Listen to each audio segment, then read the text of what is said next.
সেটা ডিটেইলে নাটকটা সম্পর্কে না আলোচনা করব, যেটা তোমরা জানলে মানে মোটামুটি এভরিথিং না বললেও ওভারঅল তোমাদের সবটাই জানা হয়ে যাবে।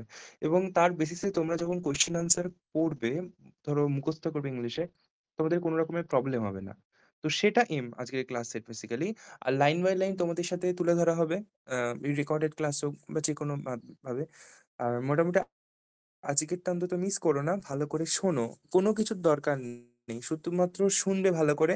আমি বলবো না কোনো পিডিএফ থেকে শুরু করে কোনো কিছু ওপেন করতে, শুধুমাত্র ক্লাসটাকে শুনবে। শুনলেই তোমরা মোটামুটি বুঝতে পারবে যে ব্যাপারটা। আর জয়েন করছো তোমরা, নাহলে শুরু করে দেওয়া যায় ফাইনালি। সবে প্রথম থেকে শুনতে পেলে বিষয়টা খুব ভালো হতো। বিশেষ বিশেষ কোনো কিছু তোমাদের খোলারও দরকার নেই।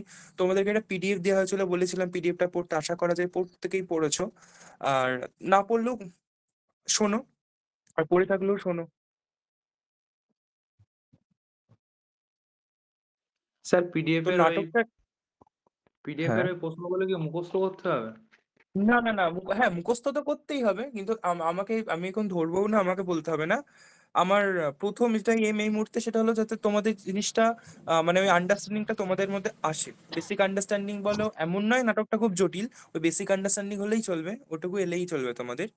তো সেই জন্যই ওটা পাঠানো। আর অবভিয়াসলি তোমরা ওটাকে পড়বে, মুখস্থ করবে, কারণ তোমাদের পরীক্ষার জন্য দরকার।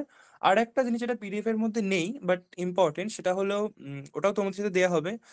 বিভিন্ন লাইন তুলে দিয়েও কিন্তু কোয়েশ্চেন্স আসতে পারে, বা আসবেই আসবে, 100% নিশ্চিত। তার সাথে থিম রিলেটেড হোক, ক্যারেক্টার রিলেটেড হোক, কোয়েশ্চেন্সও কিন্তু একটা থাকে। অন্য ইয়ারে অন্য, মানে প্রিভিয়াস ইয়ারে দেখতে গেলে অন্য প্লে বা নাটক ছিল, কিন্তু তা সত্ত্বেও ওই যে ট্রেন্ডটা সেটা কিন্তু আমরা দেখেছি, সুতরাং তোমাদেরও এরকম আসবে। সুতরাং থিম রিলেটেড বলো, সিম্বল রিলেটেড বলো, বা ক্যারেক্টার রিলেটেড কোয়েশ্চেন ওখানে ওরকম চারটে পাঁচটা রয়েছে আই থিঙ্ক। তো সেগুলো খুব ইম্পর্টেন্ট। এবং কোয়েশ্চেন্স যেরকমই হোক না কেন, থিম বলো, সিম্বলস বলো, বা ক্যারেক্টার অফ মরিয়া, কোনো না কোনো ভাবে তো সেটা কিন্তু আসবেই তো ঘুরে ফিরে। সে কারণে ওগুলো কি বলতো, একদমই কোর কিছু টপিক, মানে থিম রিলেটেড কোয়েশ্চেন বলো, সিম্বল রিলেটেড, সে কারণে ওইগুলোকে দেওয়া রয়েছে, যাতে তোমরা জিনিসটাকে, প্রশ্ন যেমনই আসুক না কেন, তোমরা সেটা ইউটিলাইজ করতে পারো। তো আমরা শুরু করছি। প্রথম কথা দেখো, এই যে নাটকটা তোমরা পড়ছো, নাটকের লেখকের নাম তো তোমরা জানো, জেমস সিঞ্চ, মানে সংক্ষেপে আমরা এই নামে তাকে বলছি, অসুবিধা নেই। এই নাটকটা হলো একটা one act play. One act play বাংলায় আমরা বলি কি না, একাঙ্ক নাটক। তোমরা বাংলায় যেমন নানা রঙের দিন নাটকটা তোমরা পড়েছো, তোমাদের সিলেবাসে রয়েছে, ওটাও একটা একাঙ্ক নাটক, তাই নয় কি? তো একাঙ্ক নাটক জিনিসটা আসলে কি, সেটা তোমাদের কম বেশি ধারণা রয়েছে। তো ধরো এই ওয়ান অ্যাক্ট প্লে যে নাটকগুলো হয়, ওয়ান অ্যাক্ট প্লে যে নাটকগুলো হয়, সেই নাটকগুলি আমরা দেখতে পাই, নাটকগুলো প্রথম কথা সংক্ষিপ্ত হবে, এবং একটা মাত্র অঙ্ক থাকবে। মানে ওই নাটকগুলো তোমার না ডিভাইড করা থাকবে না, act one, act two, act three, act four, এইভাবে আস্তে আস্তে যে ডিভাইড করা থাকে, ভাগ করা থাকে নাটকগুলো। কিন্তু ওই একাঙ্ক নাটক বা ওয়ান অ্যাক্ট প্লে যেগুলো হয়, এগুলো কিন্তু ভাগ করা থাকবে না। এতে খুব কম তোমার সিন থাকবে, দৃশ্য থাকবে। এবং যদি আমি একটা নাটককে খুব তাড়াতাড়ি কমপ্লিট করতে চাই, তাহলে তো ক্যারেক্টারও আমার অবভিয়াসলি কম থাকতে হবে, এবং গল্পটা সংক্ষিপ্ত অবশ্যই হবে। এবং এইভাবেই পুরো নাটকটার যে মানে থিম বলো, যা বিষয়বস্তু, কমপ্লিট হবে। নাটকটার মধ্যে সিন কম থাকবে, ক্যারেক্টার কম থাকবে, তাই মানে যে নাটকটা মানে অসম্পূর্ণ ব্যাপার তা নয়। অবশ্যই নাটকটা কিন্তু সম্পূর্ণ হবে। এবং একটা অঙ্ক বা ওয়ান অ্যাক্ট, নাম শুনেই আমরা বুঝতে পারছি নাটকের মধ্যে কোনো ভাগ বা করা ব্যাপার থাকবে না। Act one, 2 number act, 3 number act, চরিত্র সংখ্যা কম থাকবে। যদি আমরা এই নাটকটাকেও দেখি, রাইডার্স সি, এখানেও কিন্তু আমরা ক্যারেক্টার কম দেখবো। মানে মঞ্চে যে ক্যারেক্টার গুলো উপস্থিত হচ্ছে, মরের ক্যারেক্টার বলো, ক্যাথলিনের ক্যারেক্টার বলো, নোরার ক্যারেক্টার বলো, পার্টলির প্রসঙ্গ রয়েছে, বা কিছু ধরো গ্রামের অধিবাসীদের প্রসঙ্গ রয়েছে, আয়ারল্যান্ডের মানুষের ধরো ওই কফিন তৈরি করবে।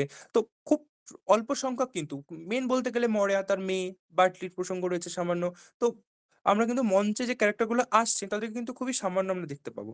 এবং এই নাটকগুলো যেগুলো অনেক প্লে হয়, এগুলো খুব বেশি সময় লাগে না, ওই 10 মিনিট থেকে 40-45 মিনিট, হার্ডলি 50 মিনিট, তার মধ্যে নাটকটা শেষ হবে। এবং একটা মূল কোন একটা বিষয়, সেইটাকে কিন্তু কেন্দ্র করে এই ধরনের ওয়ান অ্যাক্ট প্লে গুলো লেখা হয় বেসিক্যালি।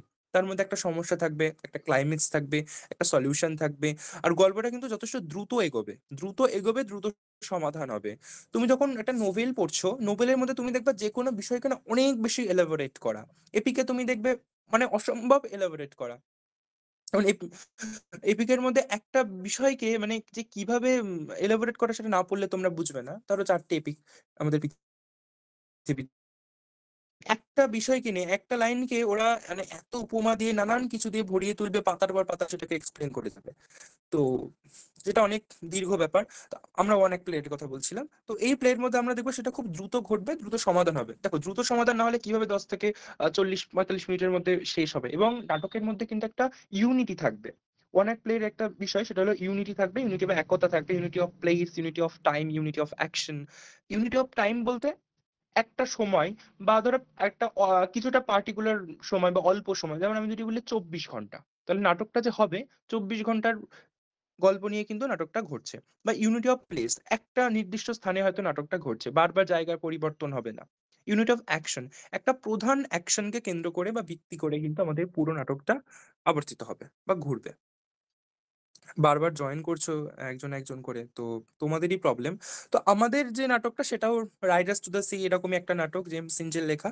এরকম আরো অনেক রয়েছে। তবে শেক্সপিয়ার, উনি তো ধরো বিশ্ববিখ্যাত নাট্যকার, প্লে রাইটার। উনি ওনার নাটকে কিন্তু অধিকাংশ ক্ষেত্রে সবসময় কিন্তু এই যে ইউনিটি অফ, যে বললাম 3 unities, unity of action, place and time, এটা কিন্তু মেনটেন করতেন না। এটা ওনার নাটকের বিশেষ বিশেষত্ব বলতে পারো।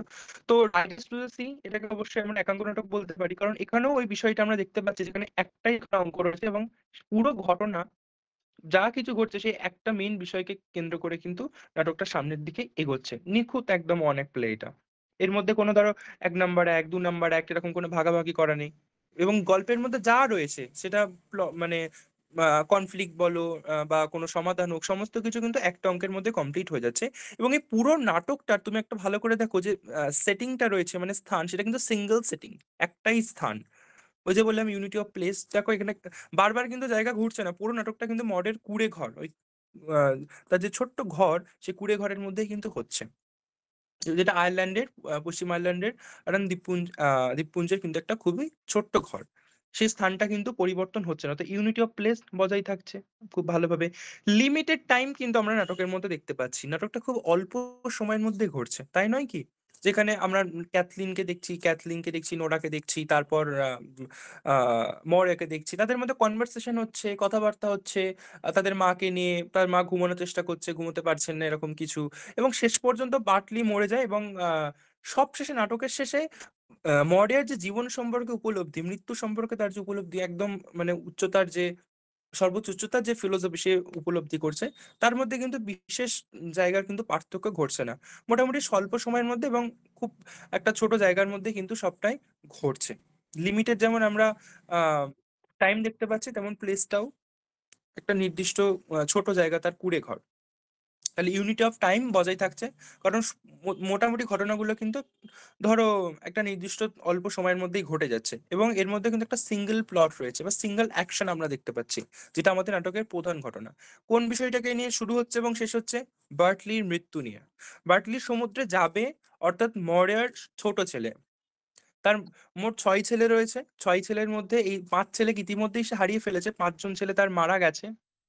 এবং বেঁচে রয়েছে কোন ছেলেটা, না তার যে ছোট ছেলে বার্টলি, সে, এবং তার মেয়ে রয়েছে, বড় মেয়ে ক্যাথলিন, ছোট মেয়ে নোরা।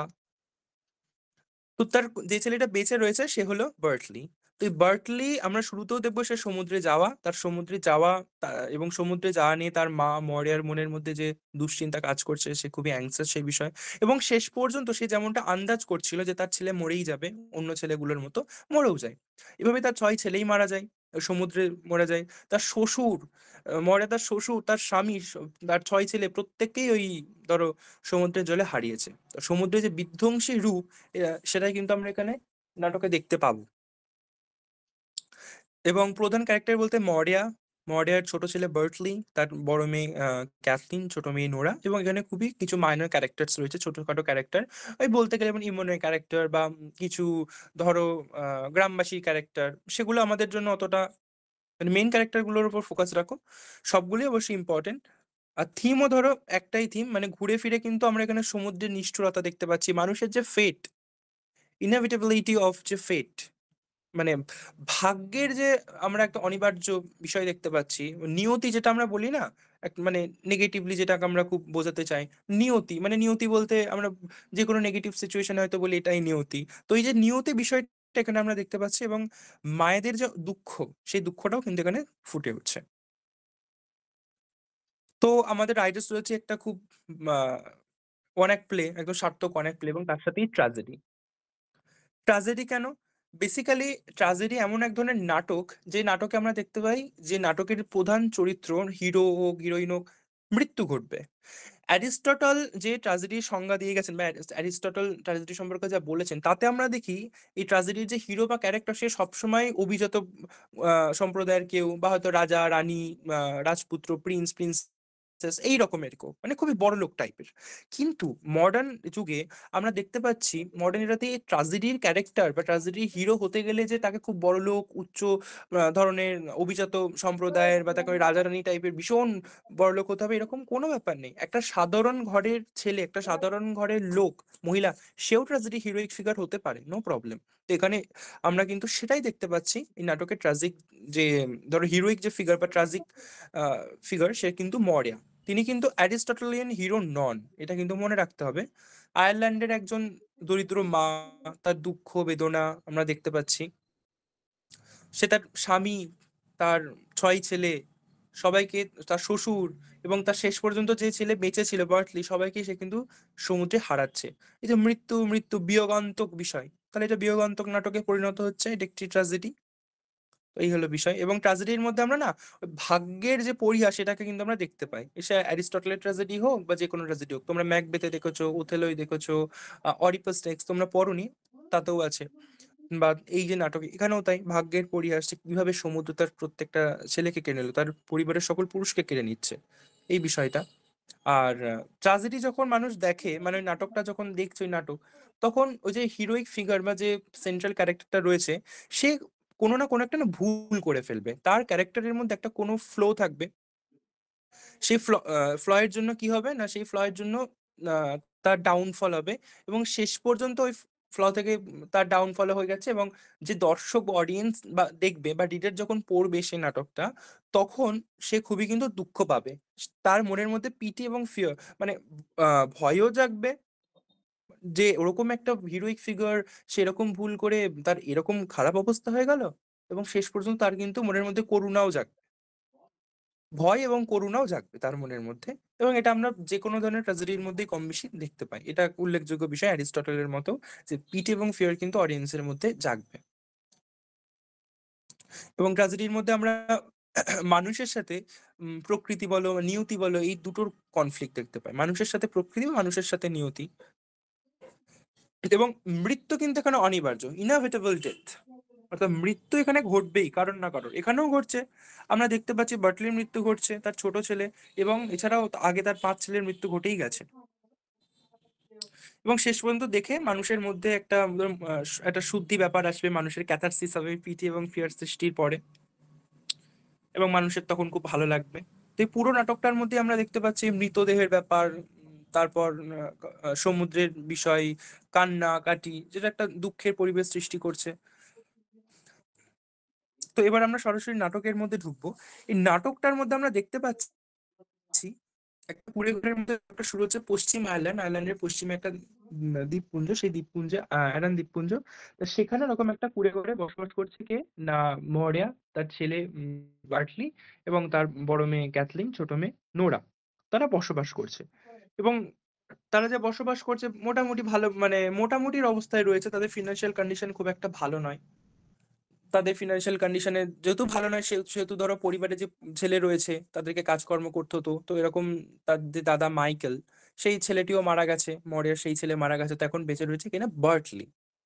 তাহলে বার্টলি যেহেতু এখন বেঁচে রয়েছে, সুতরাং বার্টলিকে এখন কি করতে হবে, ধরো কাজকর্মের জন্য আহ বাইরে বেরোতেই হবে, এবং তাদের কাজকর্মের সমুদ্র কোনো না কোনো ভাবে সেই মাঝপথে ফিরে আসে। তো মরিয়ার সব থেকে ছোট ছেলে বা যে ছেলেটি বেঁচে রয়েছে, সার্ভাইভিং সান, তার নাম কি না বার্টলি। সে পরিবারের একমাত্র বেঁচে থাকা পুরুষ, সেও কিন্তু শেষ পর্যন্ত মারা যাবে। সে যথেষ্ট হার্ড ওয়ার্কিং এবং ব্রেভ, সে কিন্তু ভয় পায় না। এবং তার যে দাদা মাইকেল, সেও মারা গেছে, সুতরাং এখন পরিবারের দায়িত্ব কে নেবে, পরিবারের টাকা পয়সা, খাওয়া দাওয়ার ব্যাপার, তার জন্য তো তাকে কাজ করতেই হবে, তাকে বাইরে বেরোতেই হবে। কিন্তু তার মা ভয় পাচ্ছে, আমার ছেলে যদি, এই যে আমার ছোট ছেলেটি রয়েছে, তাকেও যদি সমুদ্র কোনোভাবে কেড়ে নেয়, সেও তো তখন মারা যাবে, তাহলে আমার সব শেষ হয়ে যাবে। কিন্তু যে কনভেনশনাল যে একটা জেন্ডার রোল রয়েছে আমাদের সমাজের মধ্যে, যে আমরা মানে প্রচলিত আমাদের সমাজে যে একটা প্রচলিত লিঙ্গ ধারণা রয়েছে না, যে ধরো পুরুষকে বাইরে বেরিয়ে অর্থ উপার্জন করা, পরিবারের দায়িত্ব সবটুকু ভরণ পোষণের দায়িত্ব নেওয়া, এবং ঘরের মধ্যে মহিলারা ঘরের কাজকর্ম করবেন, রান্নাবাটি করবেন, আহ যা কিছু রান্না বান্না সকল কাজকর্ম দেখাশোনা সেগুলো মহিলারা করবে।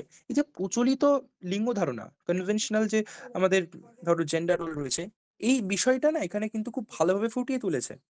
কারণ এই বিষয়টা কিন্তু বার্টলি সে নিজেও খুব মানে, কিংবা তার যে দিদি রয়েছে ধরো ক্যাথলিন, মরিয়ার মেয়ে, সেও কিন্তু খুব ভালোভাবে মানে। ক্যাথলিনও কিন্তু সে একই বিষয় মানে তার দাদার ওই যে বার্টলি, তার দাদা তো মরে গেছে, ধরো মাইকেল মরে গেছে, তো এই যে বার্টলি বেঁচে রয়েছে, সুতরাং বার্টলিকে কিন্তু বাইরে গিয়ে কাজ করতে হবে, সেটা ম্যান্ডেটরি, কারণ সে পুরুষ। এরকম একটা ব্যাপার, সে খুবই প্র্যাকটিক্যাল। মরিয়ার যে ভয়গুলো পাচ্ছে সেগুলো অনেকটা ক্যাথলিনের কাছে কিরকম ওই কুসংস্কারের মতন, কুসংস্কারকে ক্যাথলিন পাত্তা দেয় না, গুরুত্বই দেয় না।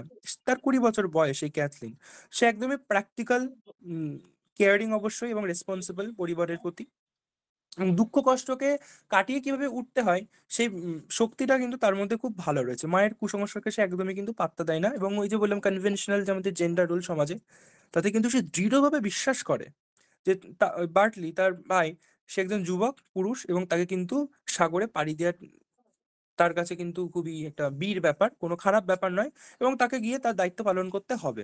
তো আরান দ্বীপপুঞ্জে তাদের জীবন ধরো খুবই মানে অনিশ্চয়তায় ভরা। তো সেখানে অবশ্যই সে কি করছে না, বিশৃঙ্খলার মধ্যে শৃঙ্খলা আনার চেষ্টা করছে, সে ডিসিপ্লিন ওয়েতে সমস্ত কিছু করার রাখার চেষ্টা করছে।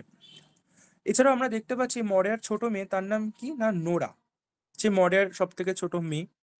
সেও মোটামুটি কেয়ারিং টাইপের ডটার, প্যাশনেট, সেন্সিটিভ, এবং সেও কিন্তু বলতে গেলে প্র্যাকটিক্যাল, বাস্তববাদী। মানে ওই আবেগ ভালোবাসায় খুব একটা ডুবে যাওয়ার মতো নয়, তারা যথেষ্ট প্র্যাকটিক্যাল মেয়ে দুজনায়, ক্যাথলিন, নোরা।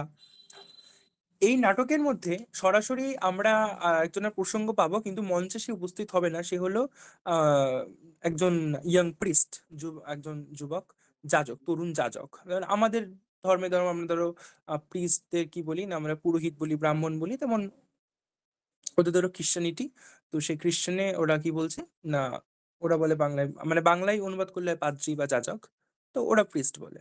তো ওই যে তার দাদা মাইকেল মারা গিয়েছিল, সেই মারা যাওয়ার খবরটা কে দিয়েছিল, ওই প্রিস্ট দিয়েছিল। মাইকেলের ডেড বডিটা সরাসরি পাওয়া যায়নি, কিন্তু উত্তরে, উত্তরের সাগরে অনেকটা দূরে, সেখানে মাইকেলের ড্রেসের অংশ পাওয়া যায়। তো ওই ড্রেসের যে অংশ পাওয়া যায় সেটা ওই যে যাজক ছিল সে ক্যাথলিনকে দেয়, এবং তার ফলে ক্যাথলিন পরবর্তীকালে বুঝতে পারে যে এটা তো তার দাদার। তার কারণ হলো ক্যাথরিনের মনে হয় যে এইরকম ড্রেস পাওয়া গেছে তার মানেই যে আমার আহ, দাদা বা ভাই মারা গেছে, ওই মাইকেল মারা গেছে, এরকমটা তো নয়, কারণ ওই রকম ড্রেস তো অনেকের থাকতে পারে। কিন্তু সে যখন ভালো করে ড্রেসটা দেখলো, এই অংশটা দেখলো, সে যেরকম করে সেলাই করা রয়েছে ওই রকম করে সেই সেলাই করেছে, যে সেলাই করার যে কায়দাটা, যত কতগুলো সেলাই করা রয়েছে এই বিষয়টা সে যখন ভালো করে পর্যবেক্ষণ করে, তখন সে বুঝতে পারে যে আসলেই তার দাদা সেও মারা গেছে। সে তার মায়ের কাছ থেকে ব্যাপারটা লুকিয়ে রাখার চেষ্টা করে, মরিয়ার কাছ থেকে, কারণ ক্যাথলিন বুঝতে পারে তার মা যদি জানে যে মাইকেল মারা গেছে সে খুবই কষ্ট পাবে। এবং বার্টলি সেও ধরো কাজকর্মের জন্য আয়ারল্যান্ডের একটা জায়গা গলওয়ে, সেখানে মেলা হচ্ছে, সেখানে সে ঘোড়া বেচতে গেছে। তো সে টাট্টু ঘোড়া করে যাচ্ছে, তো সেখানে টাট্টু ঘোড়া তাকে কোনোভাবে জলের মধ্যে ফেলে দেয়, সেও লাস্টে মারা যাবে। তো এই যে মাইকেল মরে গেছে সেটা জানতে পারলে মরিয়া খুবই কষ্ট পাবে, তাদের মা। তো সে কারণে ক্যাথলিন চেষ্টা করছে যদি মায়ের কাছ থেকে সেটা কোনোভাবে লুকোনো যায়, আটকানো যায় সেই বিষয়টা, সেটা চেষ্টা করছে। আর এই যে বার্টলির কথা বললাম, ধরো বার্টলি এখন একমাত্র বেঁচে থাকা পুরুষ, তো সে কারণে তাকে কি করতে হবে, কাজকর্মের জন্য বলো বা রুটি রোজগারের জন্য তাকে বাইরে যেতে হবে। তো তো যখন বার্টলি বেরিয়ে যায়, তখন কিন্তু তাকে খাবার দিতে ভুলে যায়। ক্যাথলিন তার জন্য কেক বেক করে রেখেছে, কিন্তু সেটা দিতে ভুলে যায়। আর বার্টলিকে কিন্তু কোনোভাবে কিন্তু সমুদ্রে যেতে দিতে চাইছিল না তার মা মরিয়া। মানে সে তো ভয় পাচ্ছে যে কোনোভাবেই ঘোড়া বিক্রি করতে গেলে যদি তার ছেলেও মারা যায়, মানে আগে তো তার 5 ছেলে মারাই গেছে, তার শ্বশুর, তার স্বামী, তার 5 ছেলে সে ইতিমধ্যেই হারিয়েছে। তো মরিয়া বারবার তাকে জোর দিতে থাকে সে যেন সমুদ্রে না যায়, কিন্তু শেষ পর্যন্ত তবুও সে একটা বাদামি রঙের ঘোড়ায় চড়ে বেরিয়ে পড়ে, একটা টাট্টু ঘোড়াকে ধাওয়া করে। তোমাদের বইয়ের মধ্যে পণি লেখা থাকবে, ওটা মানে ওটার বাংলা টাট্টু ঘোড়া হয়, এক ধরনের ছোট্ট ঘোড়া। আমি তোমাদেরকে ফটো পাঠাবো, দেখবে। তো স্যার যখন বাটলি বাদামি বেরিয়ে রঙের যাচ্ছে, বললেন ঘোড়াটা, হ্যাঁ স্যার শোনো, বাদামি আচ্ছা রঙের বলছি ঘোড়াটা একটু বললে তো পরে কথা ধূসর বলো রঙের একটু, হবে না? বলছি, হ্যাঁ হ্যাঁ, ধূসর রঙের, সরি ধূসর রঙের, বাদামি রঙের নয়, ধূসর রঙের, ঠিকই বলেছো। তো সেই ঘোড়ায় করে সে ঘোড়াটাকে ধা করে সে বেরোয়, এবং শেষ পর্যন্ত সেই ঘোড়াও তাকে কোনোভাবে সমুদ্রে ফেলে দেয়, এবং শেষ পর্যন্ত সে মারা যায়। আর মরার তো মনের মধ্যে তখন খুবই কুগাইছে, এক মায়ের মন, এবং শেষ তার আগে ইতিমধ্যে সে তার স্বামী, তার হাজবেন্ড, তার 5 ছেলেকে হারিয়েছে। সে বুঝতেই পারছে খুব ভালোভাবে যে যাজক যাই বলুক বা ক্যাথলিন যাই ভাবুক, সে তার এই ছেলেকেও হারাবে, এবং শেষ পর্যন্ত সে এরকম ভাবে নিঃস্ব হয়ে যাবে, এরকম একটা ব্যাপার। বাট যাজক সরাসরি কিন্তু আমাদের মঞ্চে উপস্থিত হচ্ছে না, অন্য চরিত্রগুলো কিন্তু এই যাজকের নামটাকে মেনশন করছে, নাম বলতে ইয়াং প্রিস্ট এরকম বলে মেনশন করছে। এবং মাইকেলের পরিবারকে, মানে মরের পরিবারকে সে কি করছে, ওই স্টকিংটা দিচ্ছে, একটা মোজা দিচ্ছে, যাতে শনাক্ত করতে পারে কোনোভাবে যে সে ওরকম উত্তরে পাওয়া গেছে, তা সে যে মরে গেছে সেটা আসলেই সবাই বুঝতে পারছে, কিন্তু তাও লুকিয়ে রাখার চেষ্টা করা হচ্ছে তাদের মায়ের কাছ থেকে, এরকম একটা বিষয়। তো এরকম ভাবেই চলছে। তো চলতে চলতে চলছে বলতে ধরো বাটলি বেরিয়ে গেছে, তো ক্যাথলিন তার মাকে কিন্তু খুবই বকাবকি করছে, এরকম একটা ব্যাপার। কারণ মরিয়া খুবই খারাপ ভাবছে ওই বিষয়টাকে নিয়ে, যে তার ছোট ছেলে বার্টলি সে তো মারাই যাবে, সে যখন এরকম ভাবে বেরিয়ে পড়েছে। এবং মরিয়া তার ছোট ছেলেকে আশীর্বাদও করতে পারেনি বেরোনোর সময় কোনোভাবে, তার মনের মধ্যে দিন মানে সবসময় এরকম একটা খারাপ বিষয় হচ্ছে। তো যখন ওই যাজক এরকম একটা সময় ওই মাইকেলের ড্রেসটা যখন দিচ্ছে, যে অংশটা পাওয়া গেছে ধরো একটা মোজার, মোজার যে অংশ মোজাটা দিচ্ছে, সেই মোজার মধ্যে সেলাইয়ের অংশ থেকে কিন্তু খুব ভালোভাবে ক্যাথলিন বুঝতে পারে যে যেভাবে ওটা সেলাই করা রয়েছে তার মানে ওটা মাইকেলের হবে, তার মানে মাইকেলও কিন্তু মারা যাচ্ছে। এবং সে সেটাকে একটু লুকিয়ে রাখার চেষ্টা করে, কোনোভাবে মায়ের কাছে বিষয়টাকে মানে বলতে চায় না, তাহলে মা তার খুবই কষ্ট পাবে। কিন্তু মরিয়া কিন্তু খুব ভালোভাবে বুঝতে পারছে যে বার্টলি কিন্তু অবশ্যই ডুবে যাবে, এবং তার কোনো ছেলে কিন্তু শেষ পর্যন্ত বেঁচে থাকবে না। এবং সে তার মেয়েকে বলছে যে এই যে যাজক রয়েছে, ইয়াং প্রিন্স রয়েছে, সে আসলেই সমুদ্রের বিপদ সম্পর্কে তেমন কিছুই জানে না।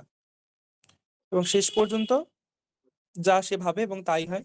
আর মরিয়া তখন তার যে ধরো আশেপাশে যে যে মাইনার ক্যারেক্টার গুলো আমি বললাম, তো তাদেরকে সে কি বলছে না, একটা কফিন তৈরি করার জন্য বলছে, এবং তাদেরকে অনুরোধ করছে যে তোমরা একটা কফিন এরকম তৈরি করো। তো মরে এরপর তার মেয়েদেরকে কিন্তু ভালোভাবে বলছে যে সে কিভাবে তার শ্বশুর, সন্তান এই প্রত্যেকেই কিন্তু সমুদ্রে হারিয়ে গেছে।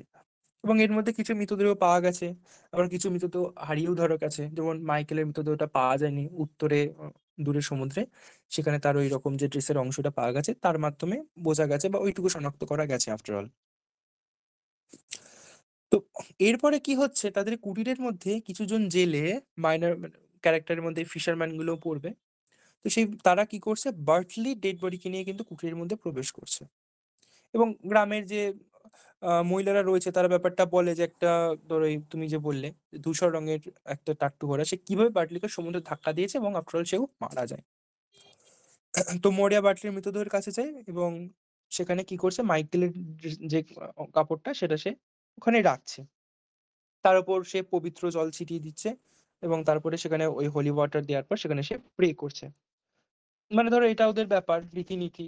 আমরা খ্রিস্টান রিলিজন এটা দেখি, এবং ওই যে দ্বীপপুঞ্জে বা দ্বীপে তারা থাকতো, তাদেরও একটা প্রচলিত ধর্মবিশ্বাস রয়েছে। ধরো ধর্মবিশ্বাস আহ যে কোনো জায়গার না একটা রিজনের একটা নিজস্ব একটা ধর্মবিশ্বাস আস্তে আস্তে সময়ের সাথে সাথে গ্রো হয়।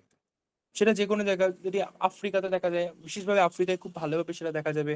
তো খ্রিস্টান ধর্ম এবং ওই যে প্রচলিত ধর্ম দুটোর মধ্যে একটা মিক্সচার তার মধ্যে ছিল মরিয়ার মধ্যে, আমাদের মধ্যেও থাকে, আমরা হিন্দু হতে পারি, মুসলিম হতে পারি, তা সত্ত্বেও আমরা দেখবা বর্তমান সময়ে এটা খুবই মোবাইলের ইনফ্লুয়েন্স, আমরা খ্রিস্টান ধর্মের বিভিন্ন বিষয়কে খুব মানি। মানি বলতে অনেক কিছু ওরকম করি, প্রে, অ্যাঞ্জেল বিষয়টা রয়েছে, আমরা খুবই নাড়াঘাটা করি। তো দুটো মানে প্রচলিত ধর্মের সাথে যে ওদের যে আসল ধর্ম সেটার একটা মিক্সার, ওই বিশ্বাস কিন্তু মরিয়ার মধ্যে ছিল।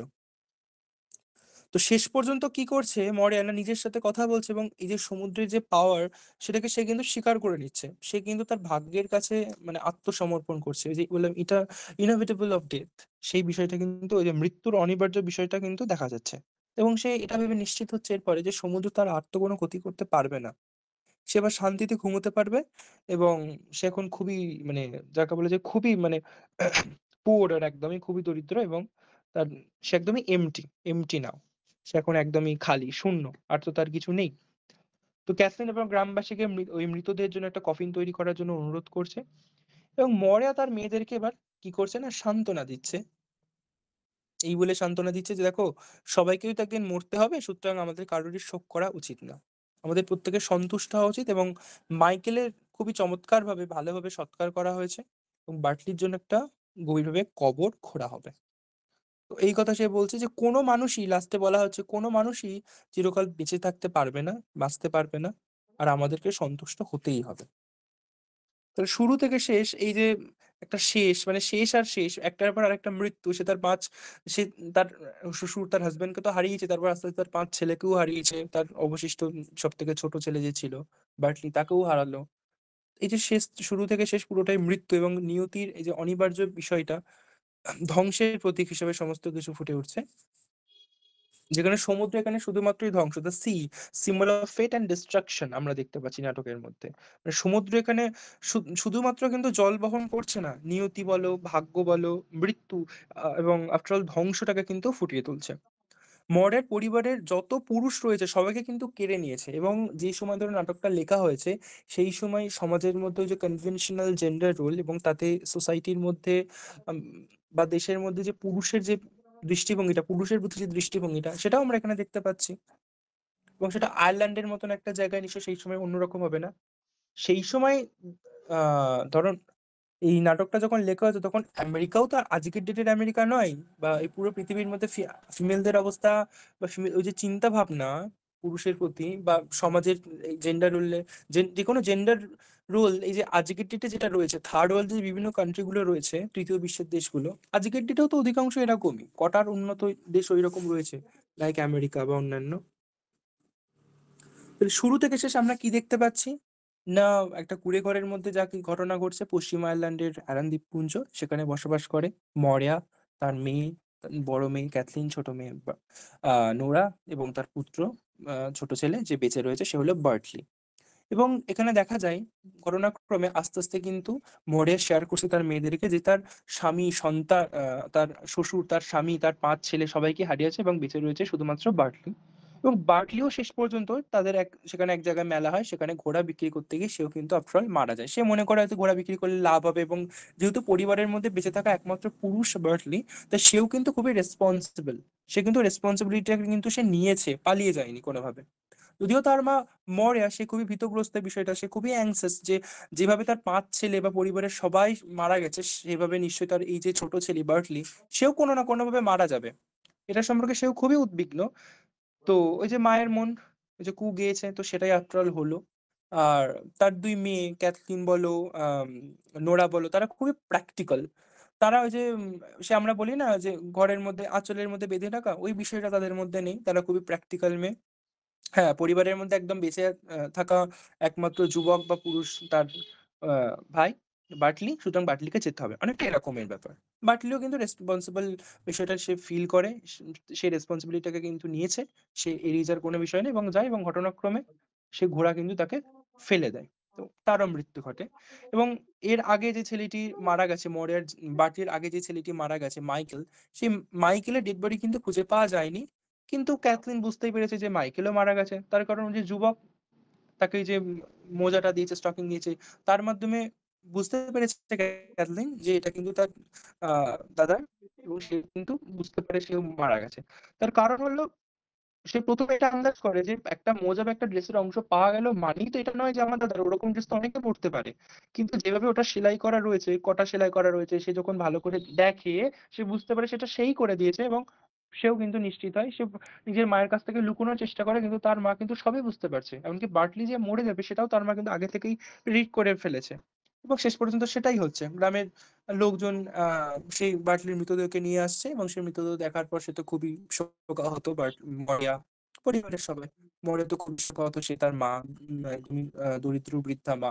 তাহলে ভাবো তার শোক, তার কষ্টটা কষ্টটা কোন জায়গায় হবে। এবং সে মৃতদেহের উপর কি করছে, হোলি ওয়াটার, পবিত্র জল ফেলছে এবং ওদের যে মন্ত্র সেই মন্ত্র প্রে করছে। মানে মন্ত্র বা আমাদের যে প্রেয়ার সেটা করছে। দেন জীবন সম্পর্কে, মৃত্যু সম্পর্কে যে সার্বিক সত্য সেটা কিন্তু সে উপলব্ধি করছে যে কোনো মানুষই তো অমর নয়, সবাইকেই কিন্তু মরতে হবে। বরং আমাদের এটা ভেবে খুশি থাকা উচিত যে মাইকেলকে খুব ভালোভাবে আমরা চমৎকার ভাবে ভালোভাবে আমরা তার সৎকার করতে পেরেছি, অন্ত্যেষ্টিক্রিয়া যা করার করতে পেরেছি, এবং বার্টলি তার জন্য একটা খুব গভীরভাবে আমরা কবর খুঁড়বো। ভালো কথা, মিটে গেল। সে হাঁটু মুড়ে বসে পড়ে এবং ধীরে ধীরে তারপর মঞ্চের মধ্যে পর্দাটা নেমে আসে এবং আমাদের এখানে প্লেটাও শেষ হবে। যে বেশি আর কি আমি চাইতে পারি? কোনো মানুষই তো চিরকাল বাঁচতে পারে না, এবং আমাদের এতে সন্তুষ্ট হতেও হবে। এবং শেষ পর্যন্ত সে সম্পূর্ণরূপে খালি, শূন্য। এবং এখানে আমাদের নাটকটা কমপ্লিট হচ্ছে, মঞ্চে পর্দা পড়ে যাচ্ছে, যবনিকা পতন হচ্ছে। এখানে নাটকের মধ্যে আমরা দেখতে পাচ্ছি সমুদ্র কিন্তু ফেট এবং ডিস্ট্রাকশনের সিম্বল হিসেবে ফুটে উঠেছে। শুধুমাত্র বললাম জল বহন করছে না, সমুদ্র জলকে ক্যারি করছে না, এখানে নিয়তি বলো, মৃত্যু বলো এবং ডিস্ট্রাকশনকে কিন্তু ফুটিয়ে তুলছে। মরের পরিবারের প্রত্যেকটা পুরুষকে কিন্তু সমুদ্র কেড়ে নিচ্ছে কোনো না কোনো ভাবে। বার্টলি তার শেষ লাস্ট সার্ভাইভিং সন ছিল, তাকেও কিন্তু সমুদ্র কেড়ে নিয়েছে। তো এখানে সমুদ্র মানেই ফেট, দম এবং পাওয়ার অফ নেচার, সেটাকে কিন্তু কোনো না কোনো ভাবে প্রেজেন্ট করছে। এখানে আমরা কফিন দেখতে পাচ্ছি, যেমন মাইকেলের কফিন বানানোর জন্য হোয়াইট বোর্ড যেটা ব্যবহার করা হচ্ছে সেটাও কিন্তু মৃত্যুর আগাম বার্তা, এবং শান্তিকে, যেহেতু হোয়াইট হোয়াইট কালারটা পিস বা শান্তিকে প্রেজেন্ট করে, সেই বিষয়টা। মাইকেলের ক্লোথ, এখানে মাইকেলের যে ক্লোথস গুলোর মানে যেটুকু যা অংশ পাওয়া যাচ্ছে বা স্টকিং যা পাওয়া যাচ্ছে, সেটা কিন্তু এখানে একটা ইউনিভার্সাল ট্রুথকে কিন্তু প্রেজেন্ট করছে। মানে আমার ব্যক্তিগতভাবে ভীষণ মনে হয় যে মানুষের জন্মের পর, মানে এটা নাটকেও দেখছো তোমরা, মানুষের জন্মের পর যেটা সব থেকে চিরসত্য সেটা কিন্তু হলো মৃত্যু। মানে কিছুদিন আগে একটা ইন্টারভিউতে আমি নিজেও দেখছিলাম এই বিষয়টা, যে আহ নরেন্দ্র মোদীকে এরকম প্রশ্ন করছে একজন, আপনি কি জীবন সম্পর্কে ভয় পান বা এমন কিছু? তো উনি বললেন না, এবং সব থেকে বড় সত্য তো মৃত্যু। ওনাকে বলা হলো মৃত্যু তিনি ভয় পান কিনা মনে হয়, তো উনি বললেন না, মৃত্যুই তো জন্মের পর কোনো বিষয় যদি সব থেকে সত্যি সেটা তো মৃত্যু, তাতে ভয় পাওয়ার কি আছে? একটা মানুষের জন্মের পর কি হবে না হবে তার কোনো ঠিক নেই। মানুষের জন্ম সুস্থভাবে হবে কিনা সেটাও ঠিক নেই, কিন্তু মৃত্যুটা যে হবে এটা কিন্তু নিশ্চিত। মাতৃগর্ভে একটা সন্তান যখন রয়েছে, প্রপার সে ভূমিষ্ঠ হবে কিনা সেটাও ঠিক নেই, কিন্তু প্রপার ভূমিষ্ঠ হলেও তার মৃত্যু হবে, প্রপার ভূমিষ্ঠ সে যদি নাও হয়, মাতৃগর্ভেও কোনোভাবে তার মৃত্যু হতে পারে। দেখো, এই পৃথিবীতে জন্মের কিন্তু নিশ্চয়তা নেই, কিন্তু মৃত্যু কিন্তু নিশ্চিত। মানে কিরকম একটা আইরনি না, মানে সৃষ্টিটাই যেন ধ্বংস, মানে সৃষ্টির মধ্যেই ধ্বংস নিহিত রয়েছে, সৃষ্টির বীজেই। উম, খুবই হাস্যকর বিষয় এবং গভীর ফিলোসফিক্যাল বিষয়। এবার আমরা এখানে দেখতে পাচ্ছি বার্টলি ধরো সমুদ্রে যাচ্ছে, সেটা আমাদের কিন্তু ডেথকে বুঝিয়ে দিচ্ছে।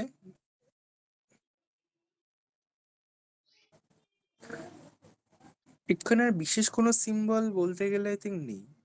আর একটা জিনিস, হ্যাঁ, এখানে এটাকে আমরা সিম্বল হিসেবে বলতে পারি, সেটা হলো আমরা প্রথমে দেখতে পাচ্ছি যে ক্যাথলিন, সে ধরো ওই যে চরকা ঘোরাচ্ছে, বা এখানে যে মেয়েদের চরকা ঘোরানোর যে প্রসঙ্গটা রয়েছে না, তো এটার মধ্যে দিয়ে আমরা কি দেখতে পাচ্ছি? চরকা ঘোরানোর প্রসঙ্গ। একটা জিনিস ভাবো তো, খুব বড় লোক ঘরের একটা কোনো মহিলা, সে কি চরকা ঘোরাবে?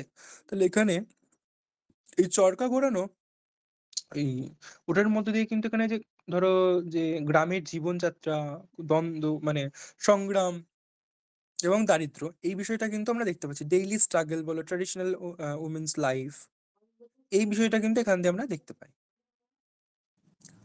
এবং শেষে মরিয়া কি বলছে? No man can be living forever, we must be satisfied. এই লাইনটা খুব ভালো করে মুখস্থ করবে, এটা খুব ইম্পর্টেন্ট লাইন। প্লাস তোমরা যখন কোনো কোয়েশ্চেনের আনসার লিখবে তখন এই লাইনটাকে সবসময় ইউজ করতেও পারো। সেটাকে মানে ভালোভাবে তোমাকে ইউটিলাইজ করতে হবে। এমন তো নয় তুমি যে কোনো জায়গায় লাইনটাকে ঢুকিয়ে দেবে। তো এই লাইনটা খুব ইম্পর্টেন্ট লাইন, প্লাস তোমরা উত্তর লেখার সাথে এটা ইউজ করতে পারো, তোমাদের ভালো মার্কস উঠবে। তো এই লাইনটার মধ্যে দিয়ে তো এই যে নিয়তিকে মেনে নেয়া, সেটা আমরা দেখতে পাচ্ছি। আফটার অল সে নিয়তিটাকে একদম ফাইনালি মেনে নিয়েছে, যে কিভাবে শুরু থেকে শেষ শুধুই তার শেষ হয়ে চলেছে, ধ্বংস হয়ে চলেছে। এই সিন্স নাটকটা লিখেছিলেন, বেসিক্যালি ইনিশিয়ালি নাটকটা লেখা হয়েছিল 1902 সালে, 1902। কিন্তু এই নাটকটা পাবলিশ হচ্ছে, ফার্স্ট পাবলিশড ইন 1903, 1903 সালে এই নাটকটা পাবলিশ হচ্ছে। এটা একটা one act play, Riders to the sea, initially written 1902 সালে। কিন্তু এই নাটকটা ফার্স্ট পারফর্ম হচ্ছে কবে? 1904 সালে। তাহলে লেখা হচ্ছে 1902 সালে, পাবলিশ হচ্ছে 1903 সালে, এবং এটা প্রথম মঞ্চে পারফর্ম করা হচ্ছে 1904 সালে। ঠিক আছে, এর উপর আমাদের বিশেষ কিছু দরকার নেই। এবং সেটিং যেটা দেখলে নাটকের, পশ্চিম আয়ারল্যান্ডের, আয়ারল্যান্ডের পশ্চিমে দ্বীপপুঞ্জ রয়েছে, অ্যারন দ্বীপপুঞ্জ, সেখানেই একটা ছোট্ট কটেজে আমরা কিন্তু নাটকটাকে দেখতে পাচ্ছি, যেখানে একটা কুটির রয়েছে, গরিবের কুটির, বুঝতেই পারছো, যেহেতু চরকা কাটার প্রসঙ্গ বললাম, আহ ক্যাথলিনের কথা, ক্যাথলিন চরকা ঘোরাচ্ছিল। তো তাদের যে ডেইলি লাইফ স্ট্রাগল বা তাদের যে জীবনযাত্রা কতটা কষ্টে, তারা দরিদ্র, সেই বিষয়টা আমরা এখানে দেখতে পাচ্ছি। আর তাদের যে ঘর রয়েছে সেও এমন কিছু ব্যাপার না, কুটির বলছি তো, সেখানে একটা কুটিরের কতটা ভালো হতে পারে আমরা বুঝতে পারছি, তার মধ্যে কোনো রকমে চলা। আর শেষ পর্যন্ত মৃত্যুর মধ্য দিয়ে জীবনের চরম সত্য উপলব্ধি করছে, ফিলোসফি উপলব্ধি করছে মরিয়া, এক দরিদ্র বৃদ্ধা মা, এবং নাটক শেষ। এই নাটক থেকে কয়েকটা বিষয় যেগুলো বলছি খুব ভালো করে তোমাদেরকে, ওই জন্য আমি প্রথমে বিষয়টা বললাম, ওয়ান অ্যাক্ট প্লে।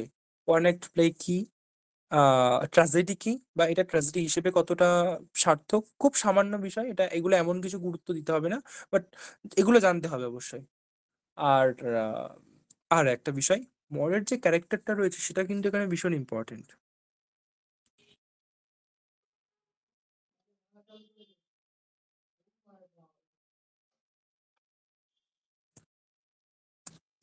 আর আমাদের এটার মধ্যে যে ধরো সমুদ্রের যে বিষয়টা আমরা দেখতে পাচ্ছি, বা ইনএভিটেবল অফ ডেথ, কিভাবে সমুদ্র সেখানে রোল প্লে করছে, সেটা আমাদের ইম্পর্টেন্ট। আর মরিয়ার যে ক্যারেক্টার রয়েছে সেটা আমাদের জন্য খুব ইম্পর্টেন্ট, এবং ক্যারেক্টার রিলেটেড প্রশ্ন কিন্তু পরীক্ষাতে আসার চান্স প্রায় বলতে পারো 100%-এর মতন। তো মরিয়া আমাদের নাটকের হলো একদমই সেন্ট্রাল ক্যারেক্টার, এবং পুরো ট্র্যাজেডির যদি আমি কাউকে কেন্দ্রবিন্দু বলি সেটা মরিয়া, এবং তিনি একজন খুবই দরিদ্র আইরিশ মা, যার জীবনে শুধুই রয়েছে শোক, দুঃখ, যন্ত্রণা, এসব বিষয়। সে তার শ্বশুর, স্বামী, তার 6 ছেলের প্রত্যেককে হারিয়েছে। এবং এই নাটকে কিন্তু আমরা দেখতে পাচ্ছি যে কিভাবে আধুনিক যুগের একজন ট্রাজিক মাদার হিসেবে তিনি কিন্তু ফুটে উঠছেন, হিরোইক ফিগার হয়ে উঠছেন। তো প্রথম কথাই হলো, আমরা মরিয়াকে দেখতে পাচ্ছি সিম্বল অফ সাফারিং মাদার, তাই না? একটা দুঃখী মায়ের প্রতীক হিসেবে তো আমরা দেখতে পাচ্ছি এমন একজন মা, যিনি তার জীবনের সকল পুরুষ সদস্যকে হারিয়েছেন, তার শ্বশুর, তার স্বামী, তার 5 ছেলে, এবং ইতিমধ্যে 5 ছেলেকে হারিয়েছেন, এবং সব থেকে কনিষ্ঠ ছোট ছেলে আহ তাকেও কিন্তু হারালে, মাইকেলকেও হারালে, এবং পরে বার্টলি তাকেও কিন্তু হারালো। তো গ্রিক ট্র্যাজেডির মায়েদের মতনই কিন্তু আমরা দেখতে পাচ্ছি তার বিষয়টা। এবং এখানে কিন্তু তার ক্যারেক্টারের মধ্যে আমরা একটা কুসংস্কারের ব্যাপার দেখতে পাচ্ছি। তার কারণ, মাইকেল অব্দি কি হয়েছে না হয়েছে পরের কথা, কিন্তু মাইকেলের কি হয়েছে, বা তার আগে তার শ্বশুর স্বামীর সাথে কি হয়েছে, তার উপর ভিত্তি করে একটা কোনো কিছু প্রেডিক্ট করে দেয়া, বার্টলি তুমি যেও না, তোমার এরকম হবে, তোমার এরকম হতে পারে, এগুলো কুসংস্কারের মতন বিষয়। ক্যাথলিন তো সব বিষয়কে পাত্তা দেয় না। তো সেখানে তার ক্যারেক্টারের মধ্যে কিন্তু আমরা একটা কুসংস্কার দেখতে পাই। তিনি ওই একটা ছায়া দেখা, স্বপ্ন দেখা, তিনি এরকম বলছেন আমি ছায়া দেখেছি, স্বপ্ন দেখেছি, অশুভ লক্ষণ, সবটাকে উনি সত্যি বলে মনে করেন। তবে এসব সত্ত্বেও উনি একজন, মানে আমরা বলতে পারি ডিপলি লাভিং মাদার, খুবই তার মধ্যে স্নেহ রয়েছে। তো ছেলেদের প্রতি তার এফেকশন দেখতে পাচ্ছ। যে বার্টলিকে থামাতে না পারলেও, থামাতে তো পারেনি, কিন্তু শেষ পর্যন্ত বার্টলিকে উনি যে আশীর্বাদটুকু করবেন সেটাও কিন্তু উনি পারেননি। তো সে কারণে উনি কষ্ট পেয়েছেন, এবং তিনি চান যে তার ছেলে যেন নিরাপদে ফিরে আসতে পারে। এবং তিনি ভেতরে ভেতরে তো খুবই ভালোবাসেন, তার সাথে তিনি শোক পাচ্ছেন।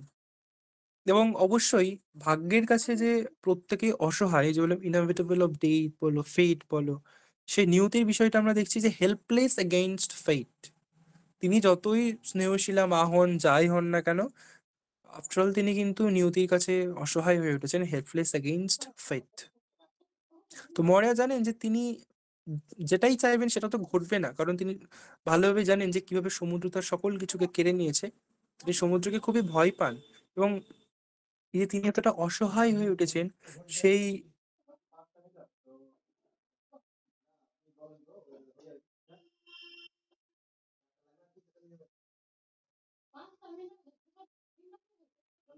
তো মরিয়া তো খুব ভালোভাবে জানে তিনি যে চাইবেন তা হবে না, কারণ কিভাবে সমুদ্র তার আগে তার জীবনের সকল পুরুষ সদস্যকে প্রায় কেড়েই নিয়েছে। তা তিনি যে অসহায়, তার যে ওই যে অসহায় ব্যাপারটা, এই অসহায় ব্যাপারটার জন্যই কিন্তু তিনি মডার্ন ট্রাজিক হিরোইন হয়ে উঠেছেন। এটা কিন্তু খুব সিগনিফিক্যান্ট। তিনি হারিয়ে ফেলেছেন মানে যে গল্পের টুইস্ট এরকম হারিয়ে গেছে এরকম না, তুমি এরকম কত ভাবো তো, সিনেমা দেখেছো, ওয়েব সিরিজ, মুভি, নানান কিছু দেখেছো, যেখানে লাস্ট মোমেন্টে, যেমন যোদ্ধা, যুদ্ধ মুভিতে কি হচ্ছে, মৃত্যুতে একরকমের শেষ হচ্ছে যোদ্ধা, নয় কি? পুনর্জন্ম টুনর্জন্ম অনেক কিছু রয়েছে মুভিতে, বা এরকম অনেক মুভিজ, সিরিজ, নানান কিছু আছে। তো মৃত্যু ওথেলোয় বলো মৃত্যু, ম্যাকবেথে বলো মৃত্যু। তাহলে মৃত্যুই তো ম্যাকবেথকে অমর করে দিচ্ছে, ওথেলোকে অমর করে দিচ্ছে, বা অডিপাস রেক্সকে অমর করছে। সুতরাং এই যে মৃত্যু কিংবা সেটাই কিন্তু ট্র্যাজেডি সৃষ্টি করে, মৃত্যু ছাড়া তো ট্র্যাজেডি সম্ভব নয়। তো এই অসহায় হওয়ার জন্যই কিন্তু সে একজন মডার্ন ট্র্যাজিক হিরোইন হয়ে উঠছে, স্ট্রং এবং ডেফিনেটলি সে কিন্তু খুবই সাহসী, মানে তার মধ্যে কারেজ খুবই রয়েছে। তিনি অনেক দুঃখের মধ্যেও কিন্তু দাঁড়িয়ে রয়েছেন, তিনি তো কই শোকে মারা যাননি, হার্ট ফেল করেননি। মাইকেলের কাপড় দেখার পর কি তিনি কিছুই মানে ওটা লুকাচ্ছে বা আফটার শেষ তিনি কি কিছুই বোঝেননি, নাকি বার্টলির মৃতদেহ দেখার পর উনি অজ্ঞান হয়ে পড়লেন? কিভাবে বার্টলির মৃতদেহের পর উনি সঙ্গে সঙ্গে সেই ইউনিভার্সাল ট্রুথকে উনি ফিল করলেন? উনি কি করে তখন বললেন যে আর কি হতে পারে, no man at all can be living for ever and we must be satisfied, আমাদেরকে অবশ্যই স্যাটিসফাই হতে হবে, কোনো মানুষই চিরকাল বাঁচে না। তাহলে কি করে তিনি এটা বুঝলেন? এই উপলব্ধি কি করে হলো? সাধারণ মানুষকে আমরা কি দেখি, শোকে পাথর হয়ে গেল বা কান্নাকাটি করছে, নাকি কান্না শুরু করে দিল। বাট উনি এরকম একজন, উনি কিভাবে এই সত্যটাকে উপলব্ধি করতে পারলেন? সুতরাং তিনি কিন্তু খুবই শক্তিশালী, একজন কারেজেস একজন ওম্যান, এবং খুবই স্ট্রং। তিনি কিন্তু শক্তভাবে সকল কিছু সামলাতে পারেন। তার চরিত্রের মধ্যে কিন্তু একটা দৃঢ়তা রয়েছে, একটা দৃঢ় ভাব রয়েছে। আর একটা বিষয়, তিনি কিন্তু এটাও শুনে রাখো, তিনি কিন্তু স্পিরিচুয়াল যথেষ্ট ম্যাচিওর। স্পিরিচুয়াল ম্যাচুরিটি এবং অ্যাকসেপ্টেন্স, এই বিষয়টা কিন্তু মানুষের থাকা উচিত, ওনার মধ্যেও আছে, তাই নয় কি? স্পিরিচুয়ালি বললাম যে উনি ওনার ধর্ম, উম, তার সাথেই ওই দ্বীপপুঞ্জে যে প্রচলিত ধর্ম তাতে উনি বিশ্বাস করেন, ওটা মিক্সচার বলতে পারো। আর শেষ পর্যন্ত উনি মেনে নিচ্ছেন no man at all can be living forever and we must be satisfied. কেউ অমর নয়, আমাদেরকে এটা মানতে হবে, আমাদের স্যাটিসফাই হতে হবে, কেউ চিরকাল বাঁচে না। এইরকম একটা চরম সত্য একটা মানুষ কখন উপলব্ধি করতে পারে? যখন তার মৃত্যু সম্পর্কে, ঈশ্বর সম্পর্কে তার অনেক উপরে তার অভিজ্ঞতা থাকে। অভিজ্ঞতা থাকে বলতে তার পারসেপশন যখন সেই লেভেলে হয়, তিনি যখন অনুভব করতে পারেন সেই লেভেলে, তখন তিনি এরকম কিছু ভাবতে পারেন। তো উনিও সেটা পেয়েছেন, উনার মধ্যে সেই স্পিরিচুয়াল সেই বেসটা উনার মধ্যে রয়েছে। দ্যাটস ওয়াই উনি সেটা কিন্তু মানে সকল কিছুকে কিন্তু মেনে নিয়েছে, এবং এই গ্রহণ করার মধ্য দিয়েই কিন্তু নাটকের ক্যাথারসিস, মানে মানুষের মনটা, দর্শকের বলো অডিয়েন্স বা রিডারের মনটা পরিষ্কার হবে। তাহলে ওনার ক্যারেক্টারের এগুলো খুব গুরুত্বপূর্ণ দিক, যেগুলো বললাম, তোমাদের নোটেও রয়েছে।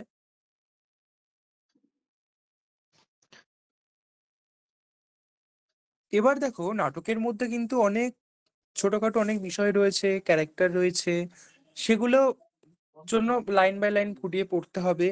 মানে আমাকে কাবির স্যার প্রথমত ওটা খুবই বলেছিলেন, বাট আমি বললাম প্রথমত ভাবে এটা এমন ভাবে তোমাদের সামনে ডিসকাস করবে যাতে তোমরা মানে তোমাদের মধ্যে আন্ডারস্ট্যান্ডিংটা এসে যায়, কারণ হাতের সময় শর্ট, এবং আমাকে মাদ্রাসার পরীক্ষার কথা উনি বললেন, মাদ্রাসার পরীক্ষা খুব সামনে। তো সেই হিসেবে এটা তাড়াতাড়ি একটা ব্যাপার ছিল। আর তোমাদের যেখান থেকে যেহেতু শর্ট আসবে না, শুধু বড় প্রশ্ন, এবং তোমাদের অসুবিধাও হবে না, এখান থেকে তোমরা যখন কোনো প্রশ্ন পড়বে তোমাদের অসুবিধা হবে না, তোমরা ইজিলি বুঝতে পারবে, আইডেন্টিফাই করতে পারবে। আর মডার্ন ক্যারেক্টার কিন্তু খুব খুব গুরুত্বপূর্ণ, কেউ কিন্তু এটা মিস করলে চলবে না। আর যেগুলো বললাম অনেক প্লে বা ট্র্যাজেডি হিসেবে এটা কেমন, এগুলো কিন্তু তোমাদের জানতে হবে, কারণ এগুলো অনেক সময় হতে পারে অনেক প্লে কি দেওয়ার চান্স নেই, তাও আমি বলবো দেবে। তার কারণ কি বলতো, একটা বিষয় সম্পর্কে, একটা টপিক বা টেক্সট সম্পর্কে যখন তোমার মানে ওভারঅল অনেকটা আইডিয়া থাকবে না, তখন তুমি পরীক্ষায় যে প্রশ্নই আসুক তুমি ইন্ট্রোডাকশন হিসেবে সেগুলো লিখতে পারবে, কেউ কাটবে না, বরং বরং তোমাকে নাম্বার দেবে তার জন্য। তো তুমি ইন্ট্রোডাকশন হিসেবে সেগুলোকে ইনক্লুড করতে পারবে, তোমার উত্তরটা বড় হবে, ভালো হবে। তো সুতরাং অনেক হেল্প করবে তোমাকে, সেখানে ইনফরমেশন সবসময় গ্যাদার করার চেষ্টা করবে, কারণ অনেকটা জানলে তুমি কিন্তু খুব ভালোভাবে 5 মার্কসের জন্য লিখে ফেলতে পারবে।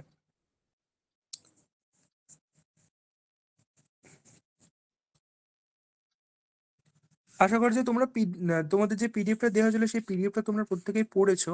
আর ঘুরে ফিরে ওই ক্যারেক্টারের নামই তোমাকে মানে ওদেরই ডায়লগ গুলো রয়েছে, ক্যাথলিন, ক্যাথলিন, নোরা আর মরিয়া। আর মরের কথাগুলো খুবই ডিপ, সেগুলোকে বুঝতে হবে।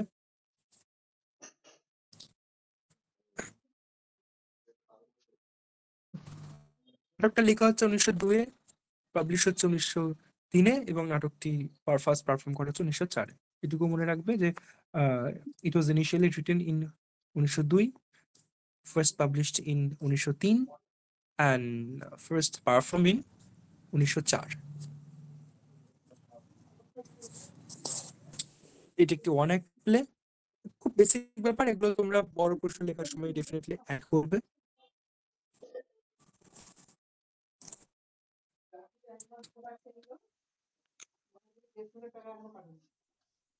আশা করছি তোমরা সহজেই বিষয়টাকে মানে উপলব্ধি করতে পেরেছো মরের বিষয়টা।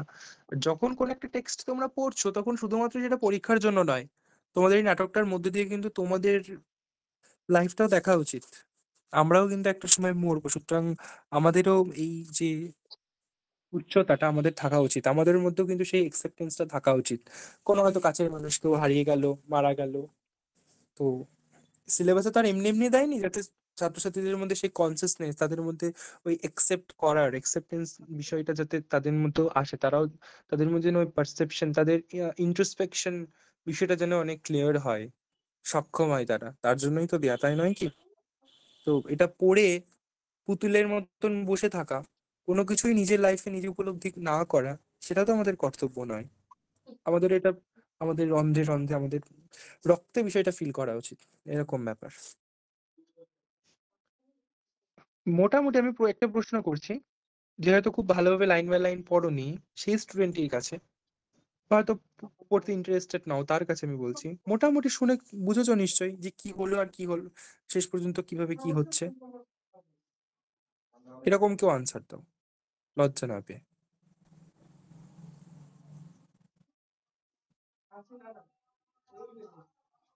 দয়া করে বলো, নাহলে আরেকবার রিপিট করে বলে দেবো। স্যার রিপিট করেন। ওকে, আচ্ছা ঠিক আছে, তাহলে একবার রিপিট করছি, শোনো। এটা প্রথম কথা একটা ট্র্যাজেডি, কারণ এর মধ্যে দেখতে পাচ্ছ মৃত্যু ঘটছে, তো ওয়ান অ্যাক্ট প্লে। এটার নাটকটা আমরা দেখতে পাচ্ছি যে সেটিংটা রয়েছে সেটা হলো মরিয়ার ঘর, আয়ারল্যান্ডের উত্তরে, সরি পশ্চিমে, উত্তরে কেন বলছি, তো পশ্চিম আয়ারল্যান্ডের অ্যারান দ্বীপপুঞ্জ, সেখানে একটা কটেজ, এবং সেখানে বসবাস করে কি একটা ওরকম দরিদ্র পরিবার, মা, তার দুই মেয়ে, তার ছেলে, মা মরিয়া, তার বড় মেয়ের নাম ক্যাথলিন, ছোট মেয়ের নাম নোরা, এবং তার ছেলে, ছোট ছেলে বার্টলি। এই যে মা, একজন বৃদ্ধা একজন বয়স্কা দরিদ্র একজন মহিলা, এই মা, ইনি ধরো সমুদ্র সংকুল এরিয়া, তো ওখানে সমুদ্রে এসে সমস্ত কিছুকেই অলমোস্ট হারিয়েছে, তার জীবনের প্রায় সকল পুরুষ যারা ছিল তাদেরকে হারিয়েছে, তিনি, তার শ্বশুর, তার স্বামী, তার 5 ছেলে ছিল, তার মোট ছেলে একমাত্র ছোট ছেলে বার্টলি সে বেঁচে রয়েছে, তার 5 ছেলে সে প্রত্যেককেই কিন্তু হারিয়েছে। সুতরাং সে খুবই শোকাহত, এরকম একটা বয়সে হিসেবে সে খুবই স্যার খুবই 6 কষ্ট ছেলে ছিল করছে। না? স্যার হ্যাঁ, 6টা ছেলে ছিল না? হ্যাঁ, 6টা ছেলে, 5 ছেলেকে সে ইতিমধ্যেই হারিয়ে ফেলেছে সমুদ্রে, মানে তারা মারা গেছে, এবং একমাত্র বেঁচে রয়েছে তার ছোট ছেলে বার্টলি ছেলেদের মধ্যে। অবশ্যই 6 ছেলে, তো 6 ছেলের মধ্যে 5 ছেলেকে সে ইতিমধ্যে হারিয়েছে, তার একমাত্র ছোট ছেলে বার্টলি রয়েছে। এবং যেহেতু সমুদ্র সঙ্কুল এরিয়া বললাম, সুতরাং তাদের কাজকর্মের জন্য তাদের সমুদ্রের উপর কোনো না কোনো ভাবে নির্ভর করতে হয়, বা সমুদ্রে যাতায়াতও তাদের থাকে। তো প্রত্যেকেই সমুদ্রে মারা গেছে, এবং তার ছোট ছেলে বার্টলি বেঁচে রয়েছে। এবং ধরো দরিদ্র পরিবার, পরিবারের বাকিরা মেয়ে, সুতরাং কে কাজকর্ম করবে, কে অর্থ উপার্জন করবে, অর্থ উপার্জন না করলে তো নিশ্চয় পরিবার চলবে না।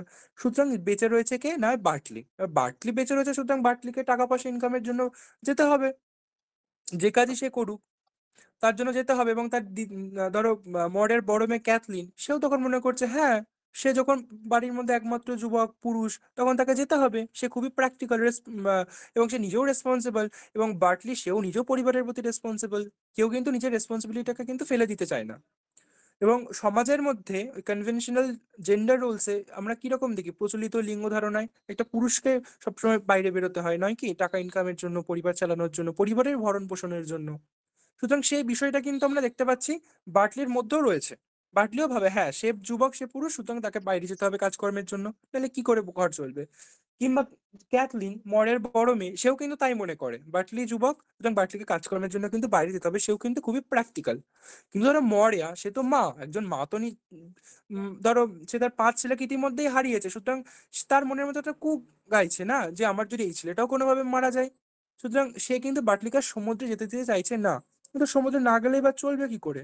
সুতরাং সমুদ্রে তো তাকে যেতেই হবে। সুতরাং বার্কলি সেক্ষেত্রে সমুদ্রে মানে সে তাদের এরিয়াতে গলওয়ে আয়ারল্যান্ডের একটা শহর, সেখানে কিনা ঘোড়া কেনা বেচা পণ্য কেনা বেচা সেসবের মেলা হচ্ছে। তো সেখানে গলওয়ে ফেয়ারে সে কি করছে, ঘোড়া বেচার জন্য যাচ্ছে। সেখানে ঘোড়া বেচলে সে লাভ করবে। তো সেও কিন্তু মাঝপথে যেতে গিয়ে কি হয় না, ঘোড়ার ধাক্কায় সেও কিন্তু জলের মধ্যে পড়ে যায় এবং সেও আফটার অল মারা যায়। আর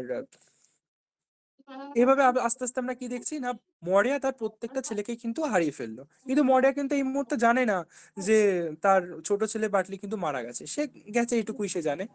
আর মরিয়া আরেকটা জিনিস মনে মনে ভেবে খুব কষ্ট পাচ্ছে, সেটা হলো মরিয়া এটা ভেবে কষ্ট পাচ্ছে যে বাটলিকে যাওয়ার সময় সে আশীর্বাদটুকু করতে পারলো না, এটা ভেবে সে খুবই কষ্ট পাচ্ছে। ঠিক আছে, মিটে গেল। তো এখানে এক যুবক যাজক বা ইয়াং প্রিস্ট তার প্রসঙ্গ রয়েছে। সে একটা মোজা স্টকিং বা বলতে পারো ড্রেসের একটা অংশ, সেটা কি করছে, ক্যাথলিনকে দিচ্ছে। ক্যাথলিন বড় মেয়ে, আর একটা ধরো পরিবারে সবসময় একটা দুঃখজনক খবর মানুষ কাকে দেয়, যে বড় বা সিনিয়র বা যে সামলাতে পারবে তাকে দেয়। মরিয়াকে দিলে হয়তো মরিয়া খুব কষ্ট পাবে, সে কারণে হয়তো ক্যাথলিনকে দিয়েছে। তো ক্যাথলিন সেটা দেখে ভাবছে যে একটা ড্রেস তো অনেকের হতে পারে, একটা ড্রেসের অংশ পাওয়া গেছে মাইকেলের। মাইকেল হলো ধরো মডের আর এক ছেলে, সুতরাং তাদের দাদা বা ভাই। তো একটা অংশ পাওয়া গেছে মানে সেটা যে মাইকেলের হবে এরকম তো কোনো মানে নেই, একটা ড্রেস তো অনেকের হতে পারে। কিন্তু সে যখন ভালো করে দেখছে এই যত কতগুলো সেলাই রয়েছে বা কিভাবে সেলাই করা, সে বিষয়টা ভালো করে অ্যানালাইজ করার পর সে বুঝতে পারছে এটা কিন্তু মাইকেলের। সে মায়ের কাছ থেকে ব্যাপারটা লুকোনোর চেষ্টা করছে, একটা বান্ডিলে রাখছে। কিন্তু তার মায়ের মন তো সবই বুঝতে পেরে গেছে, এবং ওর মা খুব ভালোভাবে সকল বিষয়টা কিন্তু এবার প্রেডিক্ট করে নিতে পারছে।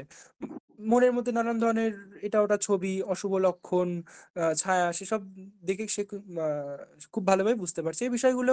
ক্যাথলিনের মনে হচ্ছে কুসংস্কার, মা কুসংস্কারের আচ্ছন্ন। সে একদমই এসব বিষয়কে গুরুত্ব দেয় না, সে একজন 20 বছর ধরো বয়সী মহিলা মেয়ে ক্যাথলিন। এবং সে এইসব বিষয়ে কিন্তু একদমই গুরুত্ব দেয় না। তবে ক্যাথলিন বলো নোরা বলো এরা কিন্তু ভালো মেয়ে, মায়ের ভালো মেয়ে। ক্যাথলিন বিভিন্ন কাজকর্মে মাকে ঘরের কাজে সাহায্য করে। তবে মায়ের যে কুসংস্কার, ওই যে ভাবনা চিন্তাগুলো সবসময় কুচিন্তা, এগুলোকে কিন্তু খুব সমালোচনা করে।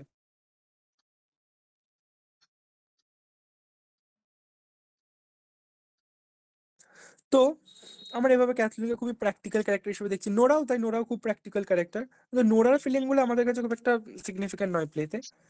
তো মাইকেল সে তো নোরার এক আহ, নোরা বলছি সরি, মাইকেল তো মরের আর এক ছেলে। তো তার ওই রকম অবস্থা, ড্রেস পাওয়ার পর ক্যাথলিন সে বুঝতেই পারছে মরে গেছে। এরপর দেখা যাচ্ছে ঘরের মধ্যে ধরো মরিয়া ধরো কুটিরের মধ্যে রয়েছে, গ্রামের কিছু লোকজন তারা বার্টলির ডেড বডিকে নিয়ে কিন্তু প্রবেশ করছে। মরা তো খুবই শোকাহত, এবং সে আগে থেকেই সবটা কিন্তু প্রেডিক্ট করে ফেলেছে। সুতরাং তার কাছে কিন্তু আর কোনো কিছু নতুন নয় বা খুব দুঃখের নয়, কারণ আগে থেকেই সে যেন সবটুকুই জানতো। একটা এরকম মানসিক ভাবনা মানে তার ইন্ট্রোস্পেকশন ওই লেভেলে চলে গেছে, এখানে তার কুসংস্কার আসলেই কতটা কুসংস্কার বা ইন্ট্রোস্পেকশন, এটা কিন্তু একটা মানে কনফ্লিক্টের বিষয়। একটা রাইটার তো আর সবটুকু লিখে দেবে না, সেটা তোমাকে নিজেকে ফিল করতে হবে, বুঝতে হবে যে আসলে তার কুসংস্কার কতটা কুসংস্কার বা কতটা সেটা ইন্টুইশন বা ইন্ট্রোস্পেকশন, মানে সে মনের চোখ থেকে কতটা আসলে বুঝতে পারছে, সেটা গুরুত্বপূর্ণ। সে তো সবই আগে বুঝতে পেরেছে। তো বাটলির মৃতদেহ নিয়ে যখন প্রবেশ করছে, সে তখনই খুবই শোকাহত, এবং সে তখন ওই মৃতদেহের পাশে যাচ্ছে, এবং মৃতদেহের পাশে যাওয়ার পর মাইকেলের কাপড় তার উপর রাখছে, এবং আহ সে হোলি ওয়াটার পবিত্র জল ছিটাচ্ছে, এবং তার যে প্রেয়ার থাকে সেটা করছে। এবং সে তখন একদম জীবনের যে ফিলোসফি, মৃত্যু সম্পর্কে তার যে সর্বোচ্চ যে ধারণা, সেই বিষয়টা আমরা তার মুখের মধ্যে দিয়ে প্রকাশ হতে দেখছি। সে সমুদ্রের শক্তিকে কিন্তু স্বীকার করছে, সে নিজের সাথে কথা বলছে এবং সমুদ্রের শক্তিকে স্বীকার করছে, এবং সে নিজের ফেটের কাছে কিন্তু আত্মসমর্পণ করছে, ইনএভিটেবল অফ ডেথ প্লাস ফেট। সে নিয়তি ভাগ্যের কাছে কিন্তু অসহায়, আজ এই মুহূর্তে সে ভাগ্যের কাছে অসহায়। সমুদ্র যে তার আর কোনো ক্ষতি করতে পারবে না, কারণ সমুদ্র তার সবকিছু কেড়ে নিয়েছে, এখন সমস্ত কিছু শূন্য। সে এখন ভীষণই পোর গরিব, এবং তার সাথে এমটি, সে একদমই খালি, তার জীবনের কোনো পুরুষ বাকি রইলো না। তো ক্যাথলিন এরপর গ্রামের লোকজনকে অনুরোধ করছে, তোমরা একটা কফিন তৈরি করে দাও, কিন্তু কবর দেওয়া হবে। তো মরিয়া মেয়েদেরকে সান্ত্বনা দিচ্ছে, এবং মরিয়া বলছে দেখো প্রত্যেককেই তো একদিন মরতে হবে, কেউ তো আর অমর নয়, সুতরাং আমাদেরকে এটা মেনে নিতে হবে। They're all gone now, and we must be satisfied, আমাদেরকে কিন্তু স্যাটিসফাই হতেই হবে, না হয় কোনো কাজ নেই। এবং বার্টলির জন্য একটা গভীরভাবে একটা কবর খোঁড়া হোক, সেও শান্তি পাবে, এরকম একটা ব্যাপার।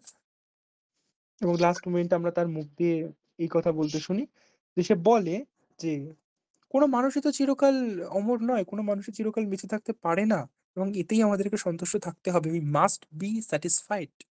তো ডেস্টিনির কাছে সে যে helpless, complete helplessness before destiny, সেটা কিন্তু এখানে শো হচ্ছে।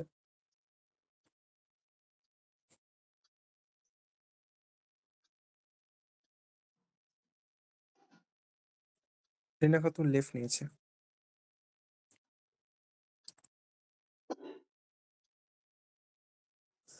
ওকে,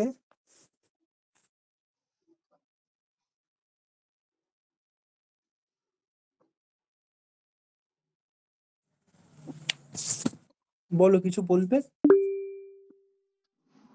স্যার ওই মোজা সেলাইয়ের ব্যাপারটা যেটা আছে, সেই পেয়ার যেটা আছে ঘর বোনা, ওইটা বুঝিয়ে দিন একটু। দেখো, মোজা বোনা বলতে গেলে যখন মোজাটা ওটা দেয়া হচ্ছে তখন সেটাকে পরীক্ষা করছে, যেহেতু সে নিজেই ওটা মোজাটা সে নিজেই সেলাই করেছে, সুতরাং সে কিভাবে কটা সেলাই করেছে সে দেখে বুঝতে পারে। বেসিক্যালি এটা তো একটা প্র্যাকটিক্যাল বিষয় নয় কি? যখন কোন একটা মানুষ নিজে কাজ করে, মানে আমি অন্ততপক্ষে আমার ফ্যামিলিতেও দেখেছি এরকম। আমি নিজেও টুকটাক সেলাই করেছি এমনি। আমি যখন কোনো একটা সেলাই করেছি, আমার বিশেষ করে আমার বাবা, উনি সহজে বুঝে গেছেন এটা আমি করেছি। উনি মানে ইনস্ট্যান্ট বলে দিয়েছেন এটা তুমিই করেছো। আর উনি যখন নিজের কাজটা মানে বাবা খুব ভালো সেলাই করতে পারেন, মানে সেলাই সাথে উনি যুক্ত না, বাট সেলাই উনি খুব ভালো করেন, করতে পারেন। তো উনি ইনস্ট্যান্ট বুঝে যান। তো যে বুঝে যায় সে ইনস্ট্যান্ট বুঝে যাবে। বুঝতে পারলে? তোমরা যখন লেখাটা জমা দিচ্ছ, আমি কিন্তু আর বুঝতে পারি যে তোমরা লেখাটা দেখে লিখছো নাকি না দেখে লিখছো। মানে 100 জনের মধ্যে কিন্তু প্রায় 90 থেকে 99 জন বোঝাই যায় যে তোমরা দেখে লিখছো নাকি না দেখে লিখছো। আর এক্ষেত্রেও তাই, মানে ওটা দেখেই বোঝা যায়, ওটা এক্সপ্লেন করার কোনো বিশেষ মানে নেই। সেলাই দেখেই বোঝা যায়, কারণ আমি তো প্র্যাকটিক্যালি দেখি আমার বাবাকে, মানে উনি ইনস্ট্যান্ট বুঝে যান এই সেলাইটা আমি করেছি, এই সেলাইটা আমার মা করেছে। আমার সেলাই ভালো হয় না, তো উনি নিজে থেকে বুঝে যান। তো এরকম ব্যাপার, বোঝা যায়। না, ওইটা বলছি না যে it's the second one of the third pair I knitted and I put up 3 stitches and I dropped 4 of them, এইগুলোর মানে কি স্কোর? ওকে, ঠিক আছে, ফাইন। সেটা এক্সপ্লেন করে না আমি বলবো, বাট আপাতত আমি আমি যেটা আমার তোমাদেরকে আজ, সেটা হলো এই নাটকটি যে লাইন বাই লাইন খুঁটিয়ে পড়নি বা পড়বে না, তাদের আগে বলো, তাদের কোনো জায়গায় যদি মিসকনসেপশন থাকে, তাদের আন্ডারস্ট্যান্ডিং এ যদি কোথাও কোনো প্রবলেম থাকে, তো ডেফিনেটলি তারা প্রথমে তাদের কোয়ারিটা বলো। দেন নাটকের যে বিষয়, কারণ নাটকের অনেক কিছু নয়, কিছু কিছু জিনিস মিস করেছি যাতে জিনিসটা আরো সহজ লাগে। আর এবার সেটাকে যদি আমি জটিল ভাবে বলতে চাই, এখানে যেমন ক্যাথলিক রিলিজনের প্রসঙ্গ রয়েছে, আমি দেখলাম আর ক্যাথলিক রিলিজনের কথা বলে লাভ নেই, ওটা আরো জটিল লাগবে। তো কিছু কিছু জিনিস মিস করেছে ওই কারণে, যাতে আরো সহজভাবে বলা যায়, তো সেটা নিয়ে পরে এক্সপ্লেন করছি। তো যে কথাটা আমি বললাম সেরকম তাদের কি প্রবলেম রয়েছে, তোমরা কি ব্যাপারটা বুঝতে পেরেছো এখানে ঠিক কি হচ্ছে না হচ্ছে? দুই বোন, আহ তাদের মায়ের যে ব্যাপারটা,